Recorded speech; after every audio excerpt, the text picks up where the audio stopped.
Эхлээд энэ Зэдмэл лагсны 100 жилийн тэмдэглэл өнгөрүүлэх тухай тогтоолын талаар мэдээ асуулт байгаа. Сая оюун гэрэл гишүүн хэлж байгаа. Хилмигдсэнийг бол шүүхөр тогтоогоогүй учраас энэ тогтоолын төслийн 1-р заалт бол энд байх ямар шаардлага болчихж байгаа. Шууд хэлэхэд 2-р ерөнхийлөгч элбэгдэрчд улсын хурлаас даалгасах бай гэсэн байна. Их хурл ерөнхийлөгч даалгавар даалгавар өгдөгч байгууллага юм уу? Тэгээд энэ заалтны А, Б гэдэг заалтанд байгаа тэр цол одон медалыг буцааж өгөх асуудал. Энийг өмнө сая хурлаатар гишүүний уншижсэн тэр ардын хурлын хэрэгслийн зарилгийг ерөнхийлөгч багванд байгаа тухайн үед 97 онд хүчингүй болгочихсон ба. Тэгэхээр энийг буцааж өгөх асуудал нь тэр шугамаараа өөрөө шийдэгдэж явчих.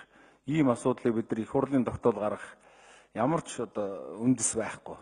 За ингээд эхний 1-2 дугаар заалтууд нь ингээд бүгд үндэсгүй болж эхэлж байгаа.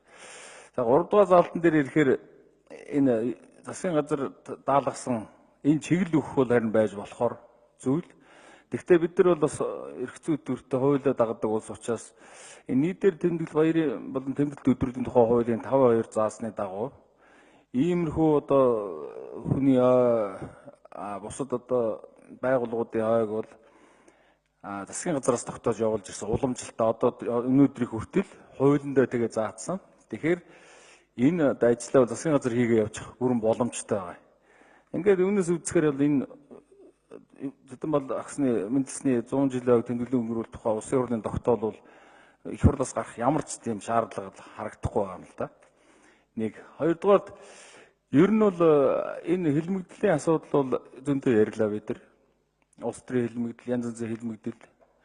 За тэгээд хилмигдчихэд цагаатгадаг. За тэгээд хилмигдүүлсэн үний дараа нь хилмигдэгч болгодог. Тэрийгээ бас цагаатгадаг. Ингээд хойчор дараалалаар явж байгаа юм шиг.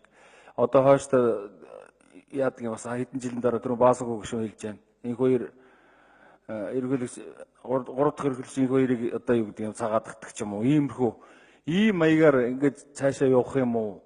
Эсвэл энийг ингээд тухайн үед нь улс төржүүлээд ингэж ярьж явах хэрэгтэй юм уу гэдэг ийм асуудал яригдж байгаа.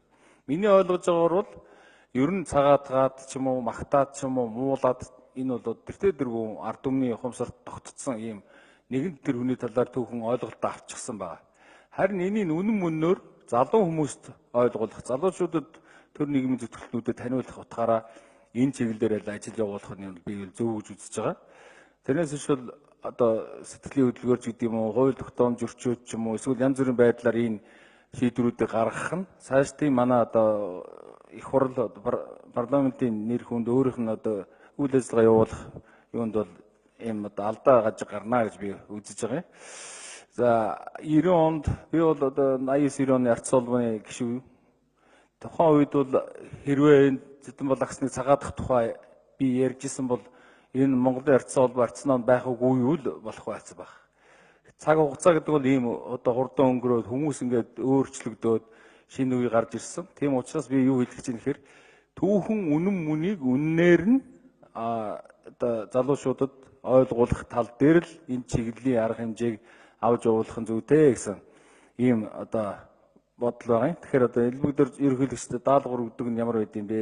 Энэ тогтоолгын заалтууд миний хэлснээр энэ 1-р заалт нь тийм болчлоо, 2-р заалт шингэжлээ. Энэ асуудалд хариулт амаар байна.